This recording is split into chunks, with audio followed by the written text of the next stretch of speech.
এবার থেকে রাস্তায় বালি পাথর রাখলেই জরিমানা, কড়া বার্তা রাজ্যের পুর ও নগর উন্নয়ন মন্ত্রী অগ্নিমিত্রা পালের। রাজ্যে এবার থেকে বাড়ি তৈরির বালি, পাথর, ইট বা অন্যান্য নির্মাণ সামগ্রী দীর্ঘ সময় ধরে রাস্তার উপর ফেলে রাখলে কড়া ব্যবস্থা নেওয়া হবে, এমনকি নিয়ম ভাঙলে জরিমানাও গুনতে হতে পারে বলে সতর্ক করেছেন রাজ্যের পুর ও নগর উন্নয়ন মন্ত্রী অগ্নিমিত্রা পাল। মন্ত্রী স্পষ্ট জানিয়েছেন, নির্মাণ সামগ্রী নিজের বাড়ি বা বিল্ডিং এর সীমানার ভেতরে রাখতে হবে। কোনোভাবেই সরকারি রাস্তা দখল করে বাড়ি, পাথর বা অন্যান্য সামগ্রী ফেলে রাখা যাবে না। এতে সাধারণ মানুষের চলাচলে বাধা সৃষ্টি হয় এবং দুর্ঘটনার আশঙ্কাও বাড়ে।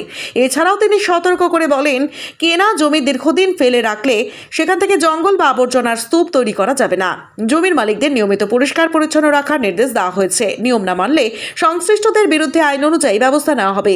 রাজ্যের নাগরিকদের উদ্দেশ্যে মন্ত্রীর আবেদন, পরিষ্কার পরিচ্ছন্ন ও নিরাপদ পরিবেশ বজায় রাখতে সরকারি নির্দেশিকা মেনে চলুন এবং জনসাধারণের স্বার্থে রাস্তা বা সরকারি জায়গা দখল করে কোনো নির্মাণ সামগ্রী রাখবেন না।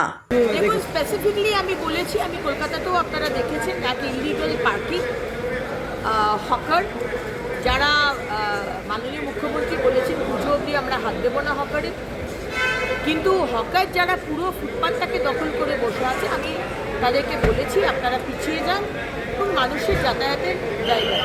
এবং এই বিষয়টা বাড়ি বানাচ্ছে আর রাস্তার মধ্যে স্টোন চিপ, বালি, ইট ফেলে রেখে দিচ্ছে, পেনাল্টি শুরু করবো আমরা। 1 তারিখ থেকে পেনাল্টি শুরু হচ্ছে, তাদেরও পেনাল্টি হবে এবং সব রকমভাবে যাদের তাদের কাজে অসুবিধা হয় আমরা কিন্তু সেটা সৃষ্টি করছি।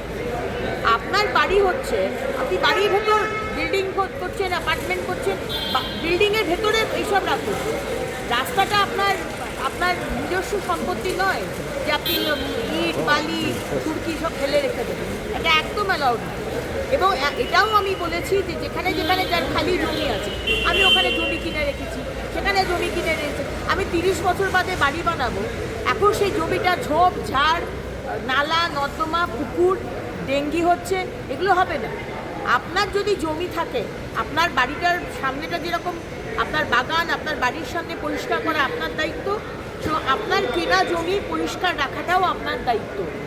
আপনার জমির জন্য সারা জায়গা মানে পাড়ার লোকে ডেঙ্গিতে ভুগবে, সেটা হবে না। দিদি